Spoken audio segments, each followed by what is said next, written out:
ladies and gentlemen. Welcome to the Tapped Out Wrestling Podcast. I'm, of course, Nick McDaniel, and as always, I'm joined by my man Myron. Back again another time, another week, and God, I thought I had shook this congestion before I started talking. Oh, what's up, folks?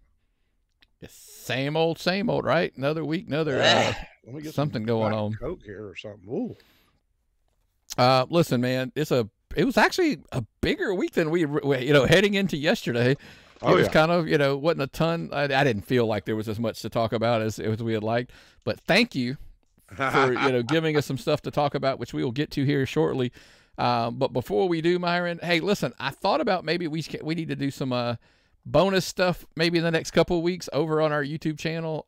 Who knows? We'll see. YouTube.com. The handle's at Tapped Out Pod. Of course, search Tapped Out Wrestling Podcast, Tapped Out Podcast Network. You'll find it. Because, look, we do drop the show early there. So if you do want to catch the show a day early, it's there. And there's also a lot of the extra articles and things like that. Whether it's not, it's not even all wrestling related, sports related, movie related, all that kind of stuff that we've been dropping over there. So hopefully the people enjoy that. Look it out. And listen, look, we always we don't promote it a ton, but the Patreon's still there as well. Patreon.com, the Tapped Out Pod, same thing. Get the show early, get the extras that we send over there. So we appreciate all the support, especially some of our guys that have been with us since day one over there, still riding around with us, man. So we appreciate you. But listen, let's head into the news this week. Look, let's start all the way back, and then we'll kind of jump out a little bit around. Crown Jewel went down this weekend. Look, I get it; they catch a lot of flack for the Saudi shows. Me and you talked about this a little bit, dude. $50 million every time they go there, and as a publicly traded company, you just can't say no to that. That's the problem.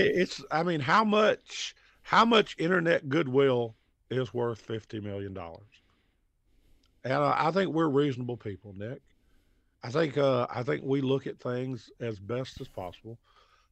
You're an investor. Mm-hmm. You're a WB investor. Well, let's look at. We'll sit here and look at stuff from the standpoint of wrestling fans and human beings and people who have ran businesses in the past. It's hard to turn down that $50 million. Sometimes it's hard to believe. What? Would you beg to argue? And this is I get it. There's two arguments here, and I'm like, we got the moral. I understand, and I'm not, by the way, disputing that. But financial responsibility to stockholders, you lose jobs, and bad things happen to people who turn down $50 million every time you take a trip to Saudi Arabia to run these PLEs or whatever they want to call them over there.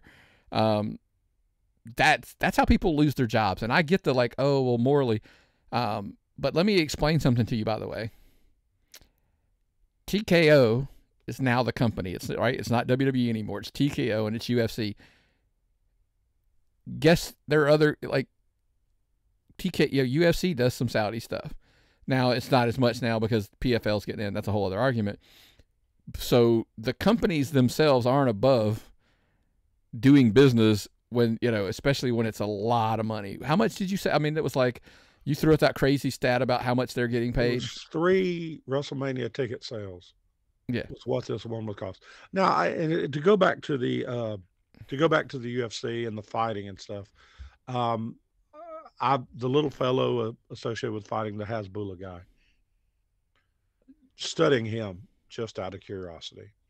He's a devout Muslim, so for him, this isn't a moral issue. This is what he believes in. So these are viewpoints I have trouble with because I don't even know where to start with. So I'm not in a position to judge WWE. I'm not in a position to make judgments sitting here in my basement. But they're helping their stockholders, and they're giving people a product. So that's the obstacle people when you're publicly traded versus privately held. It's hard. You can't justify to your financial backers that you turn down something. Look, I'm not saying I'm not pro or con the actual because I think the two things are separate, but whatever. But it's hard to, like I said, it's sometimes could be argued that financially it'd be irresponsible to turn the deal down. Yeah, they'd hurt their shareholders. They could, and so it's going to happen. So there's the first and foremost. And by the way, because they're paying $50 million every time they go, they get good cards. Like they get, they get the top of the line stuff, right? There was this thing of like, do they have so much influence? Okay, let's start at the top. Roman Reigns versus LA Knight. I thought it was ludicrous that anybody thought that he was going to, beat Roman Reigns, LA Knight. Sorry, he was going to beat him at Crown Jewel. They made it look good going into it. They made it look like he had a chance, which is all you can possibly do.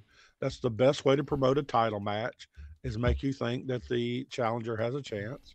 It was a good match, a lot of fun. I always enjoy seeing Paul Heyman and Roman Reigns together. So what can you ask for? So some people argue, basically all of Roman Reigns' matches now are pretty much the same. And you're going to get the same interference, the same ending, and all of that. So there's lots of starting to be the pushback of, Roman's, it's always the same. He always loses because he cheats. It's always, I'm going to go two things. One, is it the same old? Or is it them building you to the point that you really, really want to see him lose because you're, because by the way, I'm going to say something ludicrous. Isn't that kind of what Ric Flair did forever? So hold on. Did Flair have other guys around him? He had the Horsemen, remember? And yeah. So there's 3 other guys? Well, I mean, Roman has Solo and Jimmy and Paul, right? And so they help him out. And for the big chunk, he had Jay. Yeah. And so they make people mad. And so you hate this guy and you want to pay money to see him on the hope somebody will beat him. And so when the bad guy is champion, you want to see your good guy win. But when a good guy's champion, all you want to hope somebody doesn't beat him. Yeah. So it makes sense to me to have a heel champion with good guys chasing him. I think this is professional wrestling. Yeah. I mean, so now the other argument could be made, that is it really helping or is it hurting his legacy that it's turned into this same old? I would love to know what the listeners think. tappedoutpod@gmail.com. Or do you think that we're correct, that it's like, no, they're building you to the point that you want him to lose so bad? Think about how if Cody is the guy who dethrones him at Mania, and I did throw an if there. For the longest time, it was all like definitively Cody's got to beat him at Mania in Philly, right? Yeah. We had an argument, we had a discussion about an argument to be made of why he won't beat him, but that's a whole, we can go down that rabbit hole in a minute. And that was like, or do you just think like, dude, this is hurting his legacy, or no, they are legitimately getting you to the point he's got to be beaten? Well, my thing is, I don't want this to hurt his legacy to the point he doesn't get in the WWE Hall of Fame. Okay, you know what I mean? This could be dependent on his Hall of Fame. Yeah, I don't think so. Okay, you get what I'm saying, though? I do. Okay, it's wrestling. They're selling you on a product. So by the time WrestleMania gets here, and you handle in muscle, everything, Cody Rhodes, sell some weight belts, got merchandise, I'm coming down to the ring, people going crazy. There's your main event. It doesn't matter if Cody wins or not. You're building up for that match at WrestleMania versus the heel that doesn't lose. Let me ask you, we're about to go off topic here for a second. If Cody's not going to win at Mania, I don't want to even see Cody in the match. I don't want to see him lose 2 years in a row. I don't care. I could care less. I'm just saying, I'm like, what's the point in him, getting to the match if he's not going to win again? Just go in a different direction at that point. My whole is the only reason I would say now, the case was made, like, are they, Bully made a comment, is WWE basically eliminating history? Like, Roman's knocking guys down in title reigns left and right, and somehow magically they're acting like he passed Backlund, which he didn't, but they're acting like he did. Whoa. Because I'm not really sure what happened. Because they're like, all he's got left is defeat is past Hogan and Bruno. For one, let's get the elephant out of the room out of the way. He ain't ever catching Bruno, because that's way too long. It's years away. We looked it up because we were curious. When would he pass Hogan? Because they were mentioning the Hogan name a little more lately. Dude, it's September 3rd, 2024. Like, he's got to get through Mania, SummerSlam, and into September to pass Hogan. Is there any way they're really even considering this? Okay, Lucky. I know daylight savings time started this week, but this is on a Wednesday, and Loki don't come on until Thursday night when this show is going to drop. This is, if you're going to be erasing history and stuff and putting Roman in charge, how would it get to the point? Are we going to honky tonk man him, and we're going to just wipe the honky tonk man out of the record book now, like we did with Gunther? That's exact. In hindsight, like, when you think about it, you're like, if you want to latch onto that conspiracy theory, that's exactly what they just did to Honky Tonk Man. They never have to mention him again. Wayne Ferris, you are not ever going to be mentioned on WWE TV again. You are a local medical facility. Michael Cole no longer knows who you are. Roman Reigns, it will erase Hulk Hogan and all of his hard R's and thermos from all of WB television. So when he goes to AEW to sell his energy drink or whatever he's got to sell, and Tony Khan makes him some ridiculous snap into a Slim Jim deal, we won't even know about it. Is this how this works, Mobius? And your Bureau of Wrestling? I could see, like, look, if Hogan signed with AEW, I could see them pulling the trigger on it. I'm still in the hopes that we get Cody winning, because Cody is the top guy. Like, he legit is, and we're going to talk about top guys and spots a little bit later in the show. Not those top guys. No. But let's go into let's go back to the topic, because we could be sidebarred forever here. Roman, of course, wins. Blah blah blah. We talked about that. To me, by the way, the highlight of the show is Logan Paul winning the United States Championship. Yes. Good for business. Great for business. I don't even think it's good for business. I don't even understand remotely any of the pushback at this point. People talking about he's an outsider, he's not in the ring. Dude, I hate to tell you, Logan Paul is just as good, if not better, than most of your indie darlings at this point. I need to talk to somebody who's an insider to tell me if he's an insider or an outsider. Okay? If I could talk to, like, Triple H or somebody like that to tell me what side he's on, or some veteran, because this guy's making them money.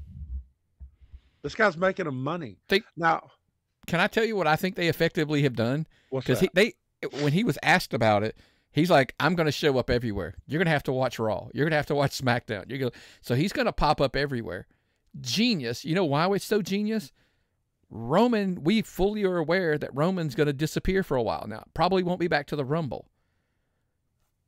Insert Logan Paul as your U.S. champion and have him popping up everywhere, or saying the potential to pop up everywhere, and you're still going to grab that casual audience that you want, and that bring them in. But look, like I said, we're talking about the wrestling fan base. What are you against? He's freaking good. Like, he's really, really good. Well, the whole thing is, was he in the wrong position? Did he save Ray? Was Ray in the wrong position? All I know is I saw a spectacular display of athleticism. I don't know whose fault or who was in the wrong or something freak happened, because I'm not a wrestler. I'm definitely not a luchador. So I spoke to two wrestlers about it. I asked two wrestlers about it. And one's case was Ray went too high and not far enough back. That was, you'd rather, because the argument is you would rather, like, go too far back and catch a guy like, versus going up and not getting, not getting close enough. Because yes, if Logan, we're talking about, he does a back, he does like a flip off of the second rope, and Logan Paul essentially caught him and prevented him from spiking right on top of his head. And it's just an outstanding clip. The save is just great. He has, again, timing and everything. The fall away moonsault thing he pulled off on the crowd. Like, Logan Paul has no business, none, being as good as he is right now. That's the crazy thing. Take advantage of it. And I think WWE is the company that is able to grab a hold of something like Logan Paul or your Bad Bunnies, or any time where there's something of quality that they can milk, and they grab it and they. Hey, let me ask you this. This was brought up to him, and he was kind of like, that's not his decision, but how about that? What if I told you, because remember, I don't know if you know this, the Bad Bunny tour that he's going to be on has a window that's like he could make a Mania match. I would want to see Bad Bunny and Logan Paul. I would think that would bring in more people to watch Mania than anyone else outside of the wrestling business ever brought people in. I mean, Bad Bunny has this massive audience. Logan Paul has an audience of his own. So let's bring in people who you never thought would watch wrestling to go watch wrestling. Where I was going, Mania. Logan Paul versus Bad Bunny for the United States Championship. Yes. Think about that. In a match that would be talked about on not on the radio, but on any kind of, does Entertainment Tonight still come on? No, I don't think so. Okay. Well, any show like that, okay? TMZ would be running like crazy with it. There you go. That's the show I'm looking for. TMZ, yeah. All that stuff. Running like crazy. Think about that. Making its own news. WWE would be printing its own news without even having to open its mouth. Like, I get it. Logan Paul's got a ton of shit going on in his life, all this other thing. But if he legit is done with boxing, because the rumors are he's done with boxing and he's going to focus on WWE, as good as he is now, imagine how good he could become. Yeah. It's stupid. It's just stupid how good he could be, I think, in my opinion. So I'm jacked to see where we head. There a ton of, but speaking of where we're heading, look, they did a good job. They did the Damian Priest Cody match. They had Sammy on the pre-show. They had all the stuff going on. But let's be blunt. We were basically setting the table to get to what we find out on Raw Monday. Wargames. Correct. He wasn't a Regal, but Pierce did a pretty good job. I would have rather had Regal do it, but, he did a pretty good job. I'm excited about Wargames. I'm really excited about Wargames. Anytime you say the words Wargames, I'm excited. That's a classic. That's just a total classic. And they got a bunch of guys that have been needing to come to this. So this should be amazing. Survivor Series just went up in making me want to watch it 100%. And they've only announced 2 matches, but man, oh man, oh man, they got the one big match announced, and I'm super stoked. Yeah, I think honestly though, you're gonna build it around that card, like that match is, or you're gonna build the card around that match. That's what you're doing at this point. Games. Because it could happen, I guess. I'm trying to in my head think of who you build. I mean, maybe Damage Control now. Maybe, who knows? Because Damage Control's, look at it. Damage Control's about to fall apart. That's my insider tip. I just made that part up. But Becky would be somebody I'd put into it. I would bring up one of the NXT talents that are so good. I would definitely be following what's happening with the bigger factions as far as the rest of the card. Yeah. I think there's stress with Bloodline. There's stress with Damage Control. There's going to be fallout all across this whole promotion. all through WWE with these factions starting to split up. So by the time Mania's here, it's going to be shot full of holes. So yeah. So, by the way, talk about fabrics of reality being shot bullet with holes. The Miz, like, what the hell? We're getting a face turn with The Miz. I was like, look, I'm all for it. We're not going to go down that rabbit hole today, but I'm all for it because I think over the years, because even on Raw, he was getting the responses the fans. The fans are down. The fans are ready. After I think he was so bad as he was a heel that they hated him so much to the point that it was a respect issue. Okay, I'm not comparing him to Ric Flair, by the way, but I'm saying it's kind of like Ric Flair where he was a heel for so long and he did his job so well that people respect him, and now they're ready to cheer for him. Yes. So, and he doesn't have to helicopter people. Yeah. But listen, at the other thing on there was John Cena takes a loss to Solo, and he put out a vague post about Beckham, like he retired, and everybody's starting to say, like, was that John Cena's retirement match? Like, or is it the beginning of the end, or was it the end, or, well, time will tell, I guess. I think we'll probably find out maybe on Smackdown or so. I mean, this is going to be one of the most awesome Smackdowns ever. I'm going to tell you. And you're going to get John Cena come back as a villain, like a stalker type. He's going to paint his face. No, honestly, seriously though, this is going to be some weird John Cena. This is going to be John Cena in a different dark place. Have we ever seen Cena in a dark place before? I mean, besides with Nikki Bella. I don't know what to tell you, folks, but Cena has always been the most selfless person in the WWE. He has put people over. In that one match alone, he made Solo Sikoa a much bigger player than he's ever been before. Nobody can make you look better than John Cena. And he's doing 100% what somebody in his position should be doing. He's not just putting them over. He's making them look really good in the process. So kudos to John. So that's kind of wraps up, the Crown Jewel stuff. But we think, like I said, we thought that was literally going to be like, hey, that's the biggest thing for the week, right? That's the biggest news for the week. Turns out that was not the case. We found out that NXT is getting a new television deal, and it's not with USA. It wasn't the one I was thinking. We're going to get into a little bit of why the CW signing this deal was it caught everybody off guard. By the way, full credit. Story was broken by Mike Johnson, PWI Insider, Pro Wrestling Insider. Jesus, not Pro Wrestling Insider. Mike Johnson. Mike's great, and it's always funny because when people come at me, I'm like, there's a handful of guys that when something breaks, that I'm like, I trust this guy. Mike's one of those guys. He's just one of the guys that I'm always like, hands down, he's double checked his facts. He's good to go. So when the story broke, I know a lot of people are like, "Oh, is it real?" You were one of those.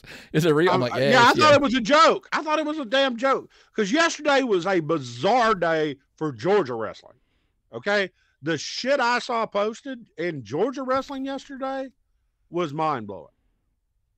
And I mean, Mike Johnson is no Rob Brodenhecker, okay, or whatever the hell. I've known the guy for 30 years. I still can't say his last name. But the thing is, this story took me aback because they had already signed a deal for wrestling. Theoretically, that was the case. And I'm not saying that deal's done. We'll get there in a second. Well, no. I gotta say one thing. I read the stupidest statement in all of professional wrestling. And I am on Facebook, Wrestling Facebook, which is full of wrestling fans. And if wrestling fans can't say anything this stupid, it blows my mind. Billy Corgan said that they told me they would only be watching the TV output, not our pay-per-views. The CW would not be watching our pay-per-views.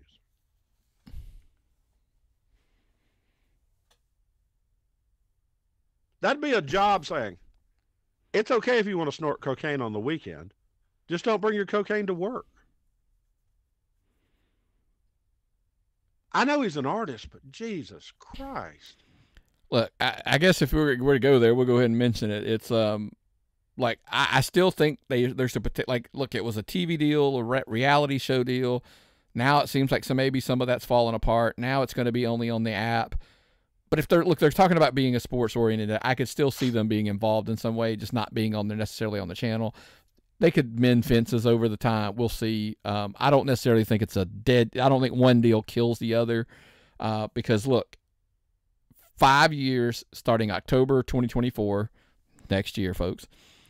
They move to CW. NXT leaves USA, goes to CW. The advantages, it's in 100 million homes because it's broadcast network. It's not a cable. USA currently has about 75 million, so you're picking up about 25 million homes. And we discussed, like, hey, well, if you pick up 1% of those people to watch, 1%, I think we're being of that extra 25 million, so another 250,000, then you're breaking that million mark more regularly, in my opinion. Will they? I don't know. Time will tell, but I think it does become a thing where it's a very strong possibility. But look, Nexstar picked up CW a while back, and they signed ACC football, basketball, I believe. They signed the controversial Live Golf deal when they signed it. And inside the NFL, I think NASCAR moves there next year. So you can see the writing on the wall. They're going sports oriented. That's kind of what they're chasing. No more Arrowverse. Well, I like the Arrowverse, Nick.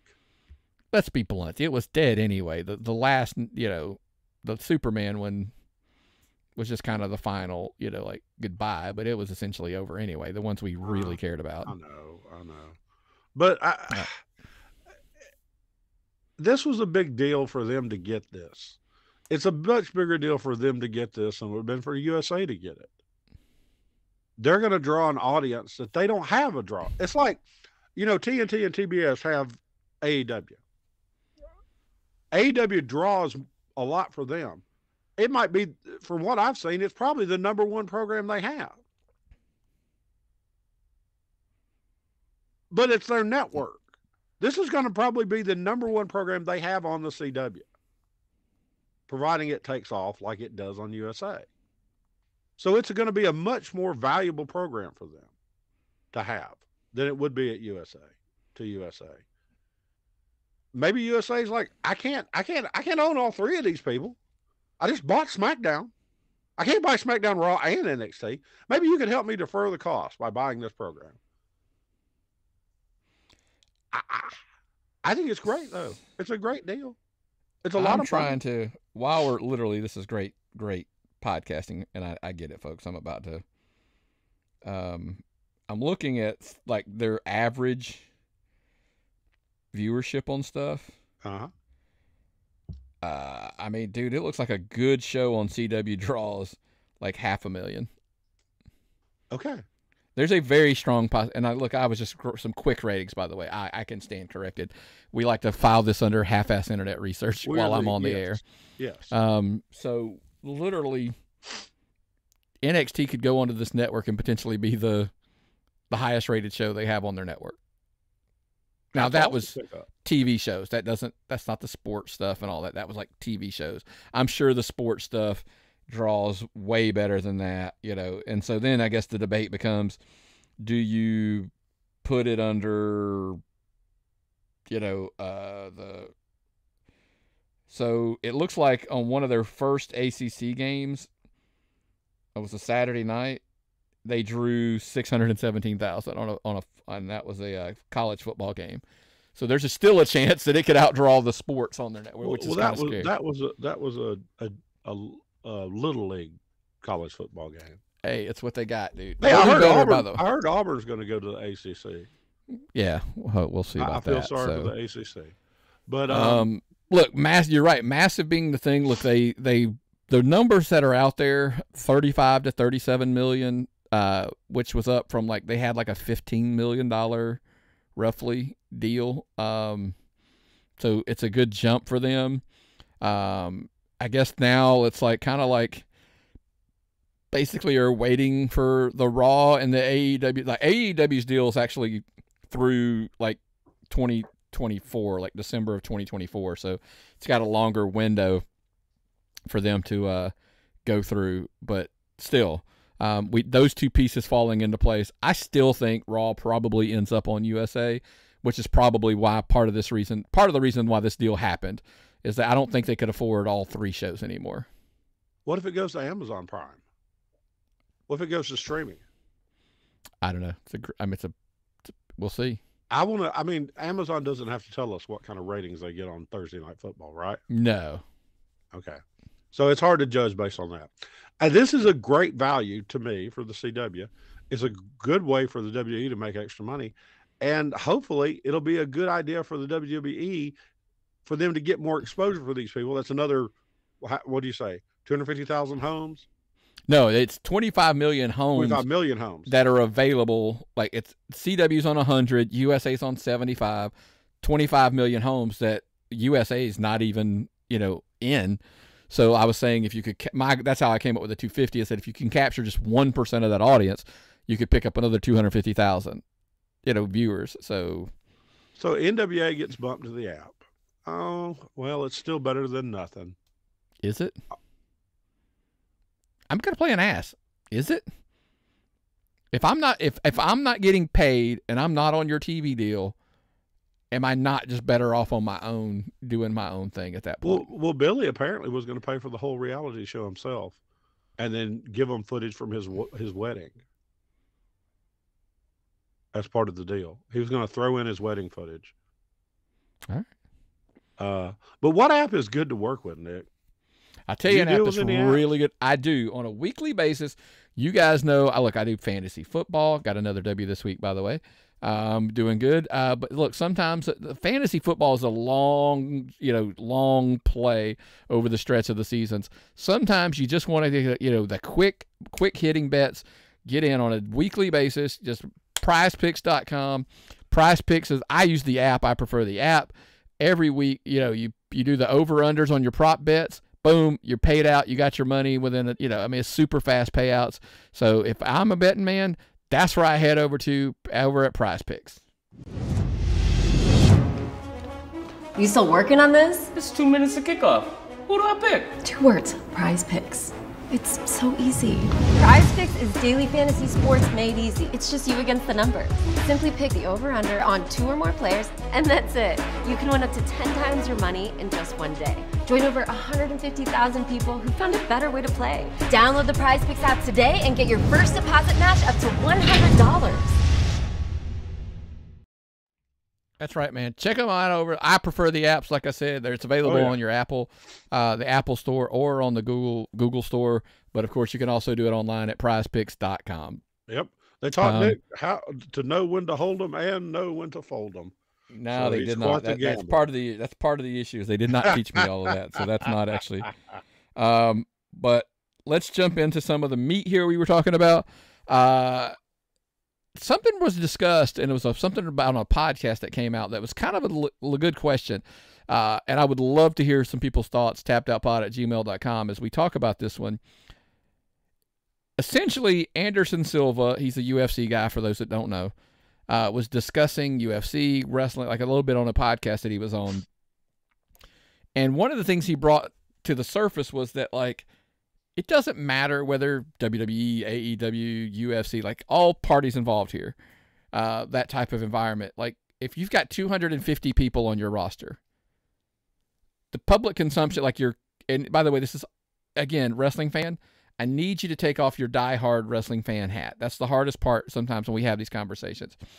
You got to pretend that you remember what it was like to be a casual fan. Like that's the hardest part, and I get that.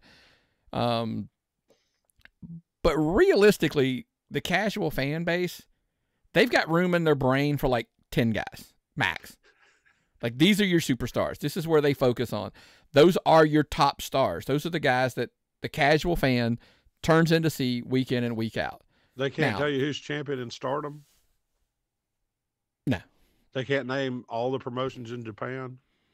Well, it's not. Like, literally, we're talking about a guy who's just watching Raw, or he's watching Smackdown or AEW.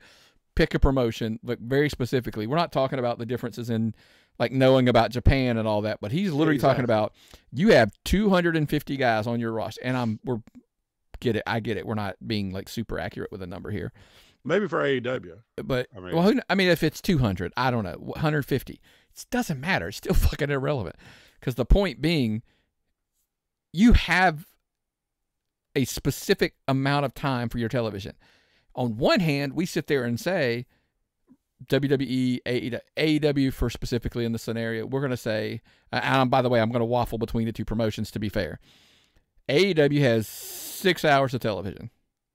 It seems like, dude, it's an overabundance. It is too much TV. Like, we make the case, it's too much TV. Even though it might be too much TV, you still have to have your Bryan Danielsons, your John Moxleys, your MJFs, your, Adam Copeland now, your Chris Jerichos. By the way, when I ramble through this, do you see where I'm going? Like, there might be 10 guys that people are like, I'll tune in to see them. As much as we may love the Acclaim, the casual fan base ain't tuning in to see the Acclaimed, in my opinion. I could be wrong. How about that Danhausen guy? Where's he at? So you have to, your main superstar and your main story, you have to weave them as much into the show to keep them. Now, you're still trying to use that other time to push another story and build new stars and all of that. But you're going to have MJF. Well, to be honest with you, I would say Chris Jericho more than MJF. As much as I love MJF, I think your casual fan base is tuning in to see Chris Jericho more than they're, now that you've strolled out Ric Flair out there. Like, hey, we got to pepper Ric Flair in that. We're going to address him in a little bit in a second. But, I mean, but it chews up a lot of your TV time. Does that make sense? Yeah, well, the thing is, how many storylines can you run at one time? Correct. How many storylines can you follow? If you watch Raw and SmackDown, they have maybe 3 storylines on each one and 4 if they cross over that are followable. Factions make it easier to work with because you might have a faction that's got 2 storylines going on in it that cross over somehow. But you can't follow too many storylines, folks. You can't make this cerebral. You can't make too much of this. You've got to make it where folks can follow it. And you can't weave every single person you have into it. You'd be better off making another program like NXT to have another storyline. Well, but that's kind of like if you could. The problem, again, goes back to like we said. They're paying to see the casual fans wanting to see the megastars. There's only 10, at best, there's 10 that they're trying to see at the top. So the problem is you got to try to figure out a way to do both. And even though there's too much, quote unquote, wrestling on TV, but with both companies, by the way, you can make that case. It's still hard pressed. And, we push back to the day of, it's kind of funny, Bischoff and Conrad were discussing this on their podcast on 83 Weeks.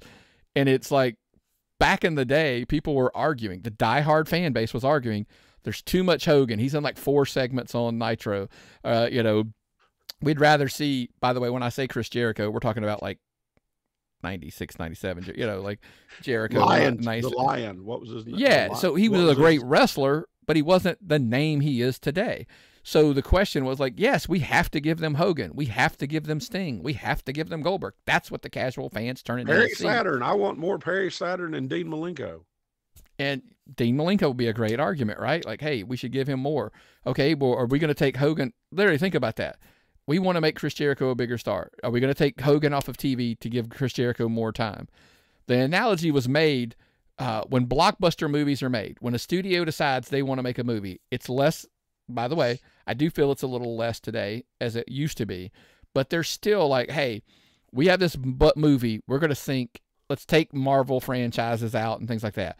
If you're making a $200 million movie, you could take this kid who we hear is an up-and-comer, who he's going to be a star someday, or you could sign Leonardo DiCaprio, Matt Damon, Ben Affleck, somebody like that. What do you think the studio is going to do?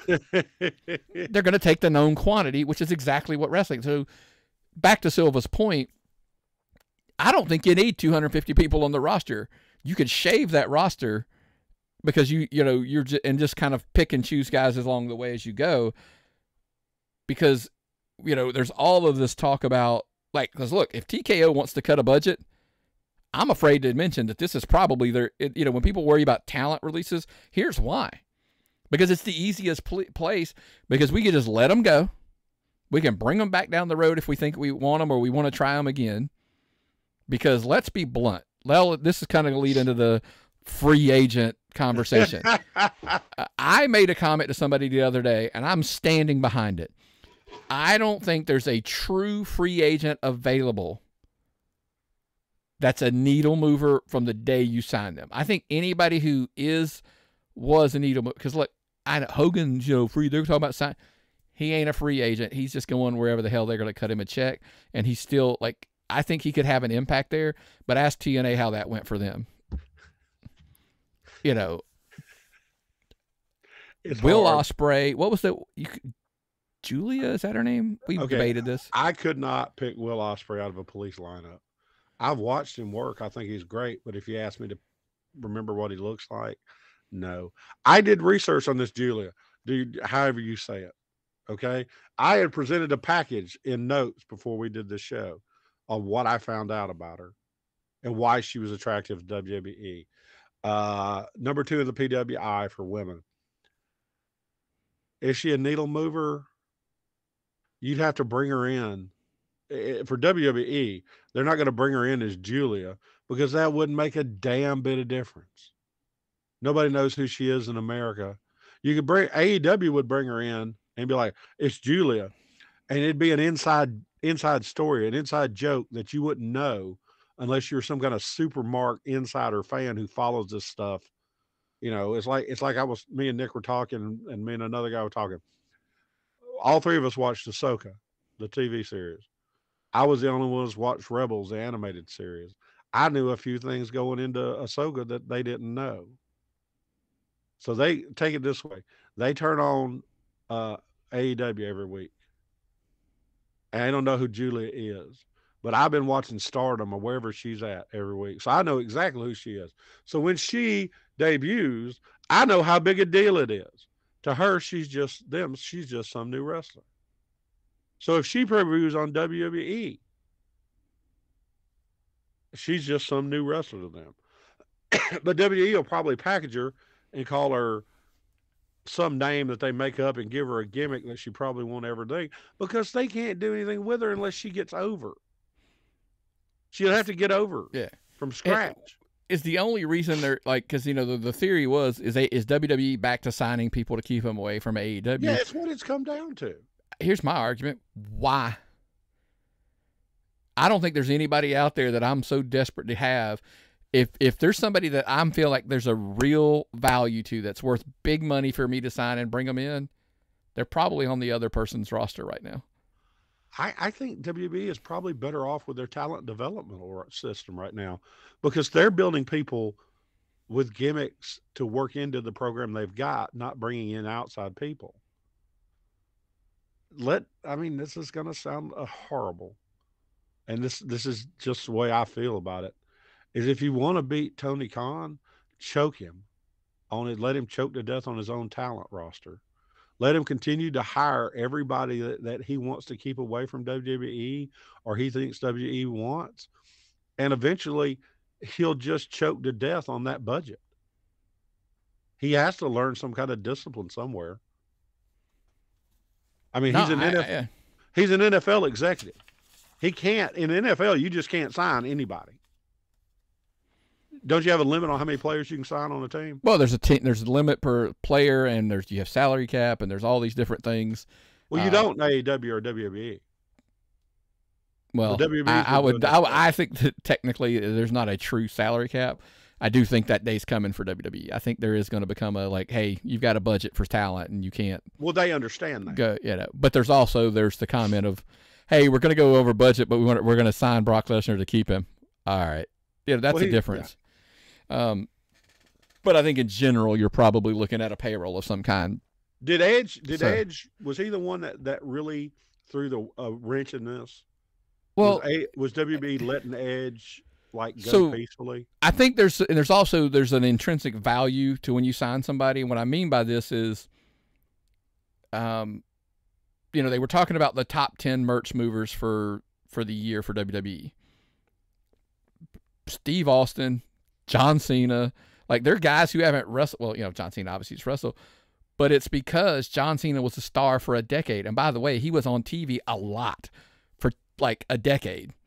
Yeah. So he became so popular. Like it takes TV time to make a person, and once you're there, too. Well, I mean, we could probably find people that we could argue. We'll figure that out. Bring them. Send suggestions to me if you got any better ones than John Cena. Mother Teresa ain't shit on John Cena. So, but my point to that being was that, that's why you're paying, because somebody was like, why does John Cena make, millions with WWE still? I don't know. Have you checked out that merch list? He's still racking in the money, even though he's a superstar and he doesn't even wrestle as much. But that's why when you stroll him out there, it has value. My point was back to the original thing was like, but look, it's also, I'm going to segue right into the next topic. It's also why I really had no qualms with AEW bringing Ric Flair over. I think Ric Flair's going to move merch for them. I think Ric Flair's going to draw attention from the casual fan. Lots of pluses. You could make the case that they're... I'm sorry. When I think Ric Flair, hiring Ric Flair is like getting an age spot on your dick. It just doesn't, it's not an appealing concept. I just wouldn't want him around. I like Ric Flair. Look, Ric Flair was probably the greatest ever, but Ric Flair didn't walk away or couldn't walk away, and he tarnished his own legacy. And we'd look about, do the strut. The strut is like, it looks like he's got the paw. It's just. I understand what you're saying, but look, to them, the sponsorship deal essentially covers his payroll. So. You're not, and I know there's some they're paying whatever. The question becomes the value and how do you use him. Look, and I don't know, like off the, like when people were asking me, like I was spitting out a few things, and I'm like, look, I get it. He's one of the greatest promos ever. There's no way I would give him a live mic week in and week out, like because somebody was like, oh, we'll have him go out there and talk like. One of the suggestions was make him be a mouthpiece for, one of the young talents to help get him over. And my argument was, that's great, but I'm going to need a lot of pre-tapes from Ric Flair. Like, I don't want him live in the ring cutting promos on it like every single week, because at times he loses focus and he turns into like, he starts the shimmy, shimmy, shake, strut thing where it's like, he's literally a cartoon of his former self. He's still Ric Flair. But he's like cartoon Ric Flair. So it's like, and for the record, let's go ahead and squash this here. I don't ever, and I mean never, want to see Ric Flair in a match. No. Yeah. We saw his last match, and it was horrible to watch. It was like going and seeing my granddaddy in the hospital after the horse kicked him. I didn't go. I couldn't bring myself to go. It just wasn't him anymore. I literally thought you said the horse kicked him. No, that was my father. I gotcha. The horse did kick him. Well, that was his lot in life. Go ahead. Sorry, I literally thought that's what you said for a second. That was his second wife. I don't know what happened to. Well, anyway, let's get back on subject. So, Ric Flair, yeah. Now you talk about somebody the horse kicked. That man is. Yeah. It's like a super whore kick party. He's like the young bucks of whores kicking him. But let me rephrase this with some Flair energy drink. Yeah, just keep him on a short leash. Keep him out of Tony's cocaine. Okay? Keep him where you can see him. Don't let him get out too much. Ric Flair is a role model for millions of people when he was younger and we were all younger. But he's a shadow of himself. I don't know if he needs the money that bad or he just loves the spotlight. But his son-in-law's Blue Chew and whatever energy drink, I just stay away from it, please. Just watch that man. It all comes back to the simple, like, I understand why he got signed. And I think it's great for the casual fan base, which is, by the way, one of the pluses of bringing him in. Like you said, let's just keep him on a short leash and kind of, go from there. So that's our take on Ric Flair. Before we move into the indie section, man, we always have one of our favorite segments of the week every single week, and that is the Pro Wrestling Tees Shirt of the Week. This one, I am just so jacked for this guy. We are so proud, and we want to, so we wanted to pick one of his shirts. He's got a couple on there, but our friend Gerard Bonner over there, like, I love the 5 Seconds of Courage shirt here. He's got another one that I'm a huge fan of on there as well. Check him out, Gerard. He's half of the team at Southern Honors commentary team.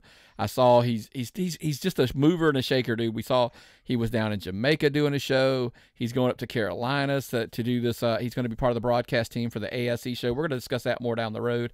But like, super happy for him that all these opportunities are working for him, and he's a great guy on top of it all.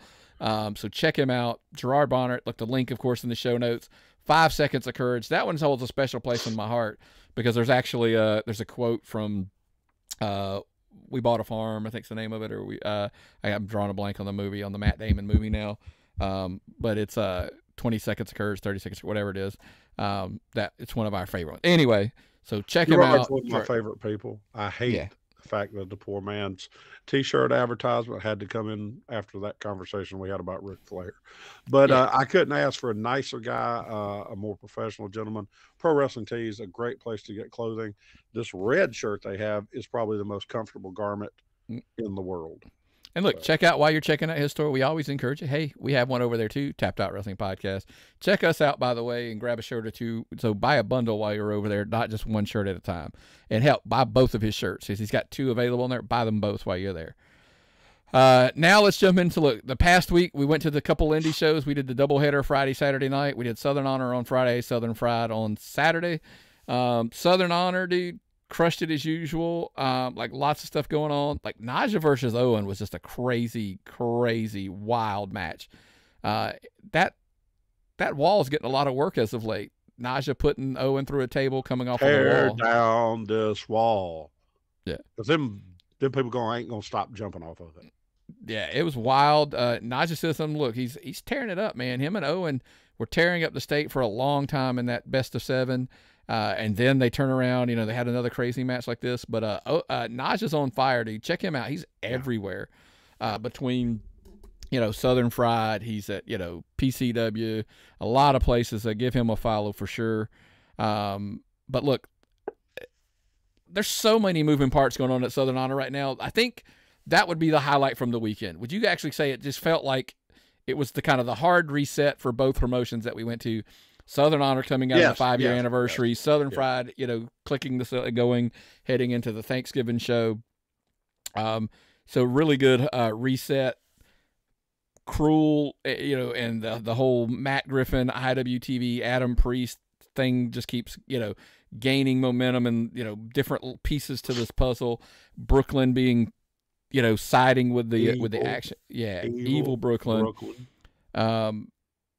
Adam Priest, and then Tyler Stevens gets involved, which will lead us into a conversation we'll have later.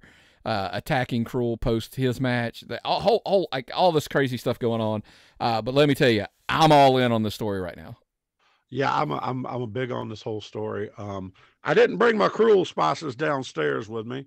Apparently, I have discovered Cruel spice on Chick-fil-A macaroni and cheese is the greatest luncheon combination on earth. Jamie of Jamie Martin Pressure Washing up there, J. Martin and Company, has tried to corner the market on Cruel spices. I have begun smuggling and hiding them from him. He's a horrible spice hoarder, but the Cruel spices, if you can get them before Jamie gets to them, they're wonderful, folks. Yeah. But you better get there before. Yeah. Awesome. Yeah. The Cruel storyline is awesome. So lots of other things. Ashton Starr falls short, but I saw he did capture gold over the weekend. Congrats. I was saying last week, like, dude's a champion. Look, he's, transformed himself again back into phenomenal shape. He looks like a champion and deserves, gold. Great guy. Yeah. People love him. So. And I'll tell you the thing that stood out. One of the things that stood out for me was Hunter James hanging with Rob Killjoy of the Ugly Ducklings. It kind of more emphasizes back to what we keep saying about the strength of Hunter James. Again, like him or dislike him, you got to give him credit that he wrestles every size, every different skill set. These guys, he's having great matches with Killjoy, great matches with Nick Kalen, great matches with Judiah, straight. So it's kind of like you can work them all. So that's the intriguing part. So that's part of what when it pains us to say it, but at least the kid, you got to give the kid his props. With how he runs with everybody. Same thing with Exotic Youth. Look, I get it. At this point, I always joked with somebody and I said, look, I think you're your uncrowned tag champions of pretty much every promotion they work. Yes. They also are as entertainingly hateable as anybody out there. Yeah. They make you hate them, but love doing it. Yeah. Look, I'm ready for Happy Madness, Exotic Youth, feuding over the tag team titles at Southern Honor, anywhere for that matter. Somebody came and was like, hey, what about Joe and Murder? I said, listen, I understand, by the way, and I'm not taking any away from that tag team. Joe is always he's always going to be your perennial, one of your contenders for your top championship. I want Joe Judias. That's what I want. We're getting that at the next show, right? But that's what I want. I don't, I love Joe, as far as the talent, but I've always seen him more as he's the player. He's a top dog fighting for that singles championship. So that's kind of that's why when I say I want Happy Madness Exotic Youth, that's why, because I want Joe chasing and winning these top tier belts. And I think those are the matches that's what we want to see right now. I love, because in game as a stable is just solid. Yeah. The piece of adding CT Keys, by the way, whose style is just about as believable as it gets. I mean, the dude's just a stud and he's a beast. Yeah, I mean, he's an old school Ron Simmons looking guy. Tony Atlas, Ron Simmons, that kind of guy. Impressive. I can't say enough good things about him. Yeah. Had a surprise appearance from Alexander Lev. Good to see him. Hateable little shit. Still my choice for most improved in Georgia. There are some other people that are coming up quick. I think Lev still is leaps and bounds ahead of everyone. So Curtis Coleman. Oh, that's a tough one. I'm not going to sit here and argue. That's still my pick. That's still my pick right now. Look, so that's kind of where I'm hanging my hat on for now. Look, we rolled into Southern Fried on Saturday. And like I said, they're setting the table. It was a big show. Look, first of all, let's get this one out of the way. I won't lie. I had reservations about a fan participation strap match. I just had all kinds of concerns about it. Kudos, one, for Southern Fried for pulling this off. I kept saying this thing could go south quickly. They did a phenomenal job in setting it up, whatever. All parties involved, even talents. Tip your cap. Great, I was really surprisingly impressed by the match as a whole.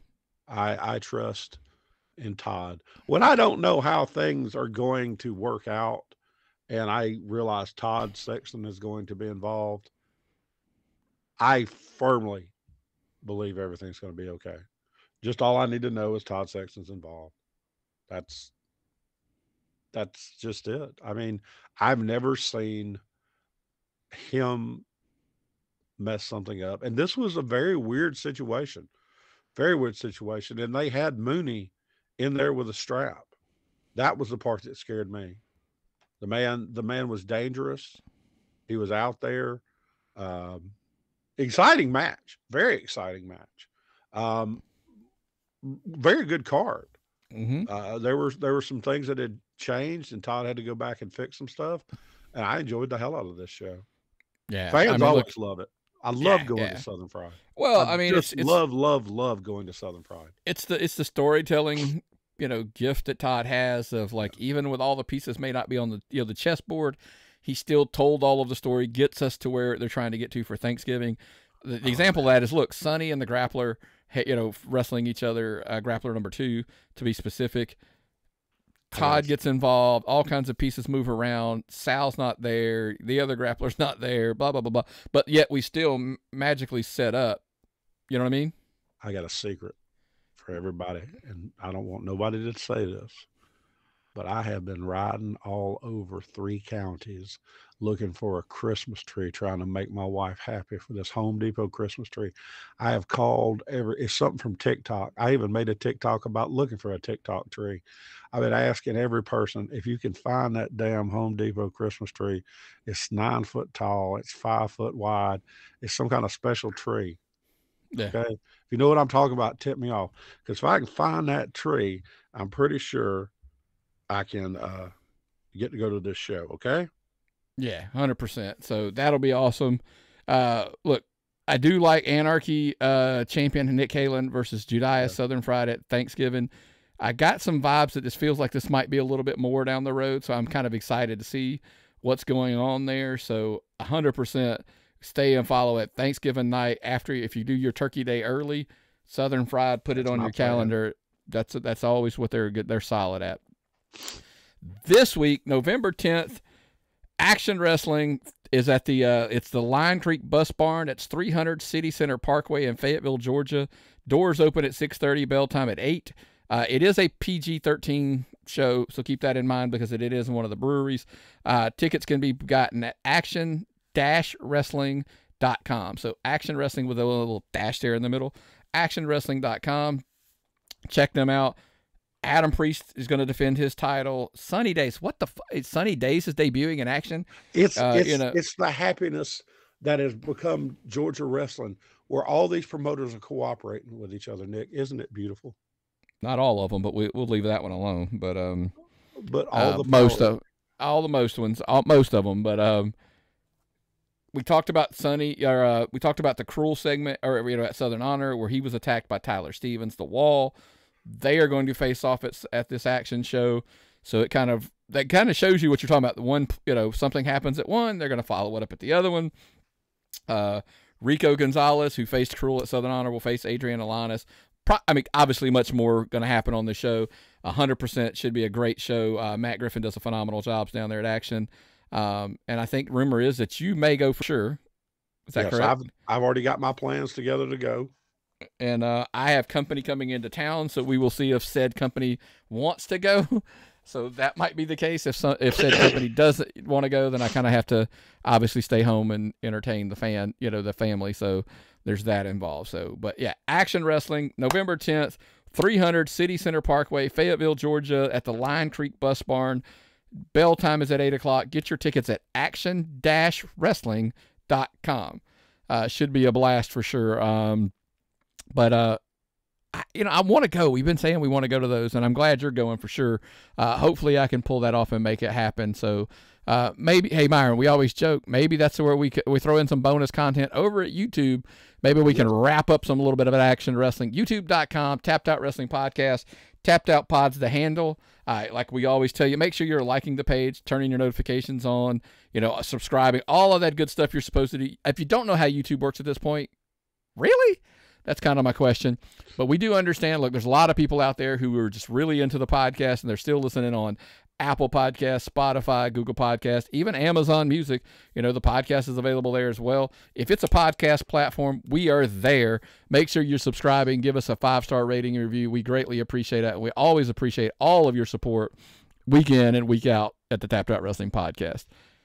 What else you got, brother? No. I'm so chill right now. I've enjoyed doing the show. It's been a good show. I look forward to some wrestling this weekend and decoding things. I look forward to watching that Cruel horror movie. I got to be careful.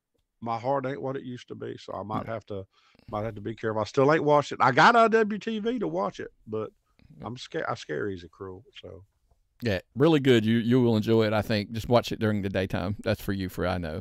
But before we get out of here, again, make sure we are, we not just supporting us, but a great way to support us is supporting the sponsors. Libsyn.com. Use the promo code TAP. Get up to 2 months for free. If you're going to do a podcast, that's my recommendation. Always has been. It's been who we've been riding with since day one. Libsyn.com. Promo code TAPPED. And of course, you referenced the guy at the beginning of the, in the middle of the show there. JamieMartinandCompany.com. Find them on Facebook. Find them on their website, jmartinandcompany.com. pressure washing needs, whether it's your house, your driveway, you know, cleaning your roof, getting your gutters cleaned, all of that. And by the way, we always push, it doesn't matter if you're not just a house. If you've got a shopping center, if you've got a big giant store, they do commercial as well as residential. So check our friends out at jmartinandcompany.com. We highly recommend them day in and day out. Yes. That's all I have for this week's show. Got anything else, brother? That's all I got, boss. What's the old saying, brother? If I've got nothing and you've got nothing, what time is it? It's time to tap out.